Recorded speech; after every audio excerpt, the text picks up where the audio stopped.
아멘. 오늘 우리에게 주시는 하나님의 말씀은 시편 45편 1절에서 17절입니다.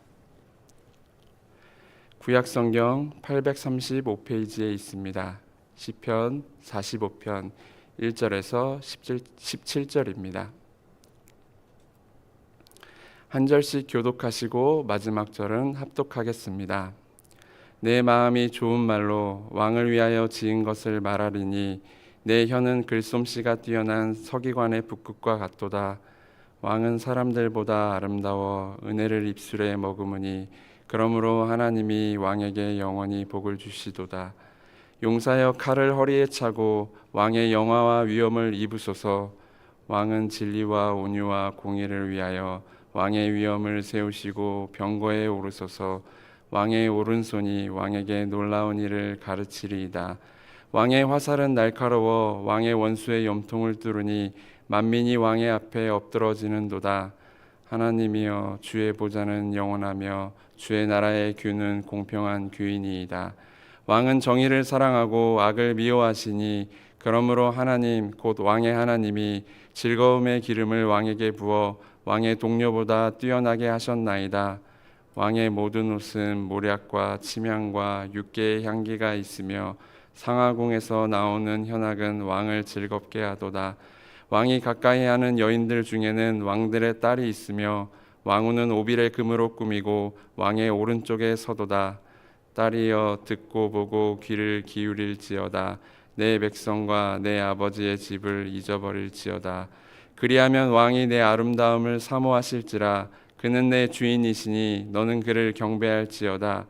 두로에 따른 예물을 드리고 백성 중 부한 자도 내 얼굴 보기를 원하리로다. 왕의 딸은 궁중에서 모든 영화를 누리니 그의 옷은 금으로 수놓았도다. 수놓은 옷을 입은 그는 왕께로 인도함을 받으며 시종하는 친구 처녀들도 왕께로 이끌려 갈 것이라. 그들은 기쁨과 즐거움으로 인도함을 받고 왕궁에 들어가리로다. 왕의 아들들은 왕의 조성들을 계승할 것이라. 왕이 그들로 온 세계의 군왕을 삼으리로다. 내가 왕의 이름을 만세에 기억하게 하리니 그러므로 만민이 왕을 영원히 찬송하리로다. 오늘 우리가 함께 읽은 시편 45편은 사랑의 노래라는 표제어가 붙은 시편입니다. 사랑의 노래라고 불리고 있지만 남녀 간의 사랑을 노래한다기보다는 왕과 그 배우자의 결혼을 축하하는 노래라고 할 수 있습니다. 그래서 시인은 서두에서 결혼을 축하하고 축복하기 위하여 이 노래를 헌사하고 있다고 밝히고 있습니다. 1절 말씀입니다. 내 마음이 좋은 말로 왕을 위하여 지은 것을 말하리니 내 혀는 글솜씨가 뛰어난 서기관의 붓끝과 같도다. 시인은 왕과 배우자가 될 신부에게 바치기 위해 좋은 말로 노래를 지었다고 말합니다. 이것을 다른 성경 번역본에서는 시인의 마음에서 좋은 말이 넘친다고 표현하고 있습니다. 왕의 결혼식을 보면서 이 시인의 마음과 머릿속에 다양한 생각과 영감이 샘솟아 났다는 이야기입니다. 그것들이 하나가 되어 시인의 혀에서 노래로 흘러나오게 됩니다. 그런데 그냥 흘러나오는 것이 아니라 글솜씨가 뛰어난 서기관의 붓끝에서 만들어지는 글처럼 자연스럽게 노래로 완성되는 것입니다. 마치 서기관이 일필휘지로 멋진 글을 적어 내려가는 것과 같이 왕의 결혼식을 보면서 솟아나고 떠올랐던 영감들이 시인의 입술을 통해 좋은 노래로 쏟아져 나왔습니다. 그리고 쏟아져 나온 이 노래를 왕께 바치겠다고 말합니다. 내면에서 솟아난 영감들이 만들어낸 시인의 노래는 이렇습니다. 2절입니다. 왕은 사람들보다 아름다워 은혜를 입술에 머금으니 그러므로 하나님이 왕에게 영원히 복을 주시도다. 시인은 왕의 뛰어난 외모를 칭송합니다. 이 부분의 원어를 보게 되면 비교급 전치사가 함께 사용되고 있습니다. 시인이 볼 때 왕은 그 어떤 사람보다 아름답고 뛰어난 외형을 가졌다는 표현입니다. 하지만 시인은 왕의 외적인 외모에만 초점을 맞추고 있지 않습니다.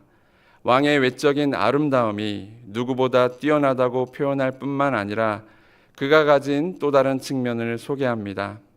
그것은 바로 왕의 입술입니다. 시인은 왕의 입술에서 은혜가 쏟아져 내린다고 노래하고 있습니다. 이것은 은혜로운 말들이 왕의 입술에서 쏟아져 나온다는 이야기입니다. 왕은 외적으로 아름다울 뿐만 아니라 은혜로운 말이 쏟아져 내릴 정도로 아름다운 내면의 성품도 소유한 지도자입니다. 왕의 전인적인 아름다움을 시인은 칭송하고 있습니다. 그리고 이러한 아름다움을 지닐 수 있도록 복을 주신 하나님께 그 영광을 돌리고 있습니다. 이어서 시인은 왕의 뛰어남을 노래합니다. 3절에서 5절입니다. 용사여 칼을 허리에 차고 왕의 영화와 위엄을 입으소서. 왕은 진리와 온유와 공의를 위하여 왕의 위엄을 세우시고 병거에 오르소서. 왕의 오른손이 왕에게 놀라운 일을 가르치리이다. 왕의 화살은 날카로워 왕의 원수의 염통을 뚫으니 만민이 왕의 앞에 엎드러지는도다. 시인은 왕을 용사라고 부릅니다. 왕을 용사라고 부른 이유는 용맹한 용사로서 전쟁에 나서기를 소망하기 때문입니다. 칼을 차고 영화와 위엄을 입고 전쟁에 나아가 원수들의 거짓과 교만, 불의를 무찌르고 이 땅 가운데 진리와 온유와 공의가 펼쳐지기를 갈망하고 있습니다. 왕은 단순한 용사가 아니라 하나님께 복을 받은 자이기 때문에 원수의 염통을 뚫고 승리하는 것은 당연한 일입니다. 원수들과 싸움에서 이길 것이 확실하기 때문에 시인은 왕이 전쟁에 나아가 이 땅 가운데 정의와 공의가 바로 세워지기를 소망하며 왕의 승리를 노래합니다. 이어서 시인은 전쟁이 맞춰진 땅 가운데 미쳐질 왕의 통치를 노래합니다. 6절에서 8절입니다. 하나님이여 주의 보좌는 영원하며 주의 나라의 규는 공평한 규이니이다. 왕은 정의를 사랑하고 악을 미워하시니 그러므로 하나님 곧 왕의 하나님이 즐거움의 기름을 왕에게 부어 왕의 동료보다 뛰어나게 하셨나이다. 왕의 모든 옷은 몰약과 침향과 육개의 향기가 있으며 상하궁에서 나오는 현악은 왕을 즐겁게 하도다. 시인은 주의 나라의 규가 공평하다고 말합니다. 여기에서 규는 권세가 있는 통치와 다스림을 의미합니다. 왕은 하나님께 복을 받아 이 나라를 다스리고 통치할 것을 위임받았습니다. 주의 나라의 통치와 다스림이 공평하기 때문에 소명을 받은 왕 또한 정의를 사랑하고 악을 미워하며 공평하게 모든 것을 통치하고 다스려야 합니다. 공평한 왕의 다스림은 백성들과 모든 이들의 기쁨이기도 하지만 왕에게 소명을 맡기신 하나님께도 기쁨이 됩니다. 그래서 하나님께서 왕에게 기쁨의 기름을 부으시고 왕 또한 기쁨의 시간을 보내게 될 것이라 시인은 노래합니다. 이전까지 왕의 아름다움과 용맹 그리고 그의 의로운 통치와 다스림을 노래했던 시인은 이어서 왕과 결혼식을 올리게 될 신부에 대해 노래합니다. 9절에서 11절입니다.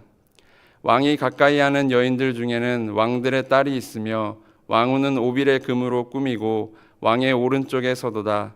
딸이여 듣고 보고 귀를 기울일지어다. 내 백성과 내 아버지의 집을 잊어버릴지어다. 그리하면 왕이 내 아름다움을 사모하실지라.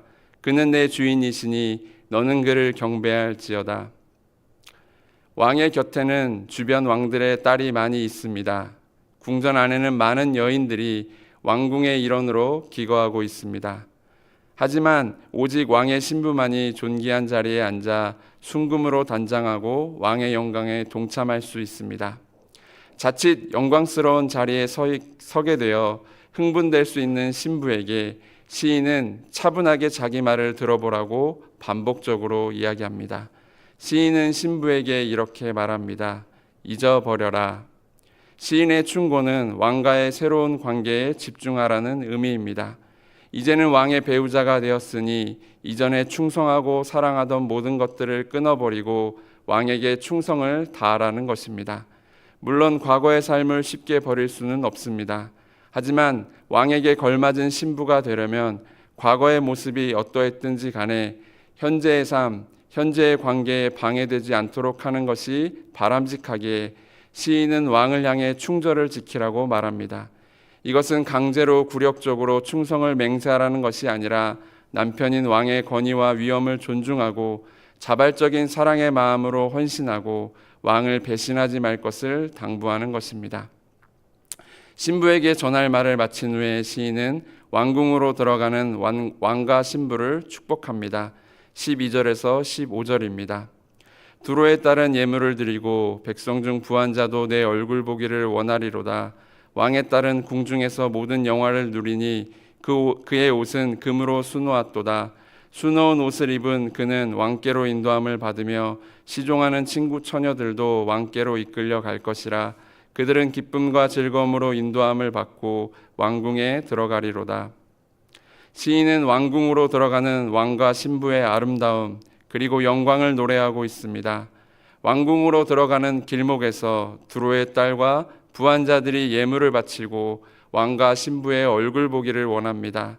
왕은 전쟁에서 이긴 용사이며 모든 것을 다스리는 자이기에 그런 영광을 받기에 합당합니다.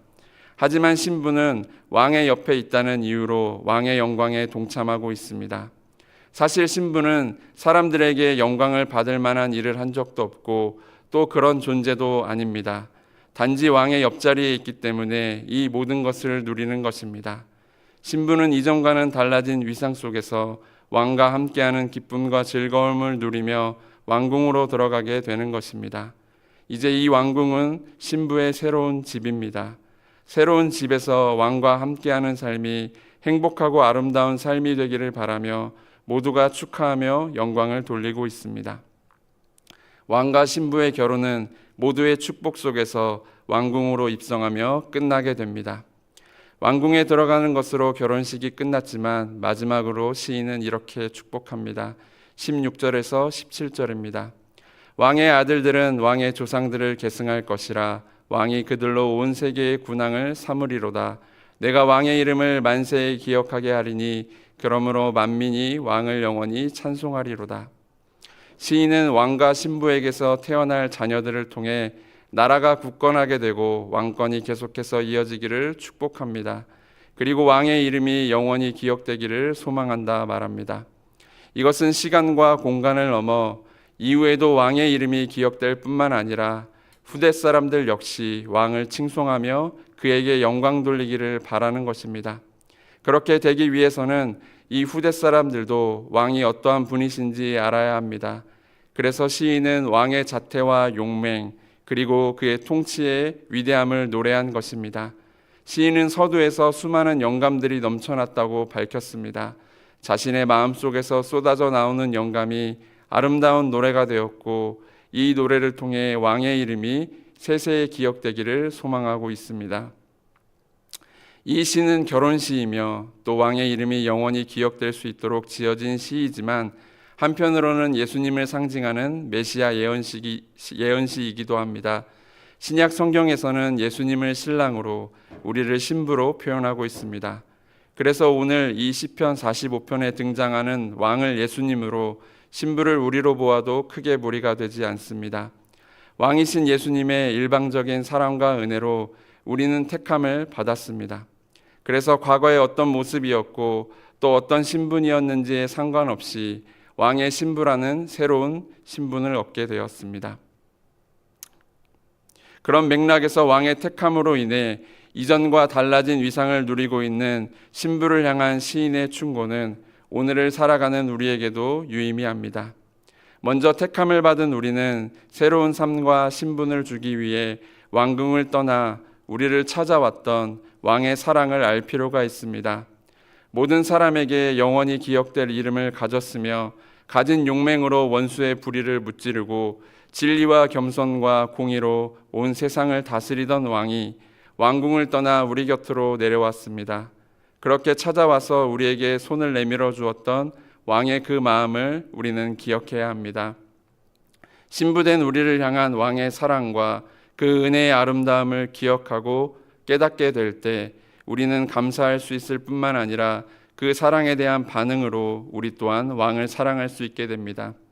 또 한 가지 우리가 유념할 것은 왕의 신부로서 걸맞은 아름다움을 갖추는 것입니다.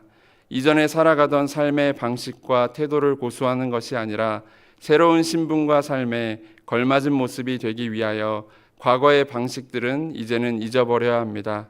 그렇게 우리를 찾아오신 왕의 은혜를 받아들이고 그의 사랑에 반응해야 합니다.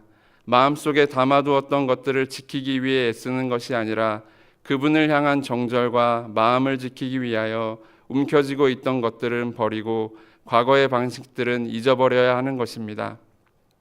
그렇게 손에 쥐고 있던 것들을 놓아버리고 이전에 살아가던 삶의 모습들을 내려놓을 때 우리는 왕의 신부로서 걸맞은 아름다움을 소유할 수 있게 됩니다. 그리고 이제 우리는 왕과 함께할 미래의 아름다움을 소망하며 살아가야 합니다. 현재를 살아가는 우리 모두는 신랑이신 예수님과 함께할 영원한 나라의 왕궁을 향해 한 걸음 한 걸음 걸어가고 있습니다. 하지만 그곳까지 가는 여정은 쉽지 않습니다. 영원한 나라로 가는 길은 친히 그곳을 떠나 우리 곁으로 다가오신 예수님만 알고 있습니다. 그래서 그분의 인도함을 받지 않고서는 다다를 수가 없습니다. 우리는 예수님의 도움이 없이는 다른 길로 갈 수밖에 없습니다. 게다가 새로운 집인 왕궁으로 가는 길에는 수많은 유혹과 시련들이 곳곳에 잠복하여 우리를 기다리고 있습니다. 우리는 이러한 일들을 이미 경험을 통하여 잘 알고 있습니다. 그럼에도 때로는 유혹과 시련, 고난이라는 돌부리에 걸려 넘어지기도 하고 다쳐서 슬퍼하기도 합니다. 또 어떠한 때에는 과연 왕궁으로 갈 수 있을까 하는 의심 속에서 좌절하기도 합니다. 뿐만 아니라 현재 상황이 버거워서 눈물을 흘리기도 합니다. 우리가 눈물을 흘리는 이유는 다양합니다. 기껏 준비했던 아름다운 예복이 우리의 연약함으로 인해 더러워져 가는 것을 보며 무력감을 느껴서 울 수도 있습니다. 어떤 때는 어려움과 고난을 경험하는 중에 옆에 있는 신랑의 도움이 제때 오지 않는 것 같다는 생각이 들어 서운하고 섭섭해서 울 때도 분명 있을 것입니다. 그럴 때면 우리는 도와달라고, 건져달라고, 시험에 빠지지 않게 지켜달라고 큰 소리로 외치기도 합니다. 새로운 집인 왕궁으로 가는 여정 속에서 슬플 수도 있고 아플 수도 있으며 속상하고 힘들어서 눈물을 흘릴 수도 있을 것입니다. 하지만 모든 여정을 마치고 왕과 함께 그곳에 도착한 우리의 모습은 어떻겠습니까? 아마 우리는 언제 울었나 싶을 정도로 환한 미소와 함께 왕의 옆에서 감격과 기쁨을 누리고 있을 것입니다. 그리고 마침내 그날이 오면 우리가 버리지 못하던 옛사람의 자태와 손에서 놓지 못하던 것들, 잊어버리지 못하던 것들은 모두 온데간데 없이 사라지게 될 것입니다. 또 왕을 향한 정절을 흔들리게 만들고 왕의 사랑을 자꾸만 비교하게 만들던 것들이 전부 보잘것없이 느껴지게 될 것입니다. 그리고 우리는 왕과 함께하는 찬란한 아름다움에 벅찬 감격을 누리게 될 것입니다. 그날의 아름다움을 우리가 지금 이 땅에서 바라보고 맛볼 수 있다면 영원한 나라로 가는 여정이 그렇게 힘겹게만 느껴지지는 않을 것입니다. 그리고 주님과 동행하는 이 여정 또한 더 이상 괴롭거나 슬프지만은 않을 것이며 우리는 충분히 그런 아픔들을 견뎌내며 기대 속에서 잘 걸어갈 수 있을 것입니다. 영원한 나라의 아름다움을 붙잡고 오늘도 왕 되신 예수님께 잡힌 바 되어 이 여정을 걸어가십시다.